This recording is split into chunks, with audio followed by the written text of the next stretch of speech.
Virou bagunça agora? Ai, até parece que você tá organizando uma reza no seu celular, né. Tô fazendo coisa muito importante, tá? Ai, o que é?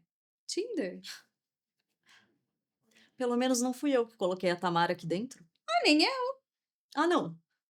Injeção de enzima, tratamento de choque, malha lingual. É tudo coisa da mamãe. Ai, que você ajudou, né? Nem vem, tá? A mamãe me garantiu que era tudo coisa segura.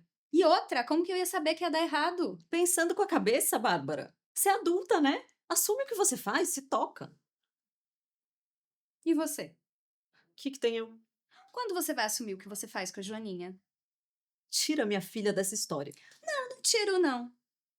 Você trata a Joaninha igualzinho a mamãe tratava a Tamara quando é criança. Sabe quem que vai estar aqui, internada, daqui uns 10 anos?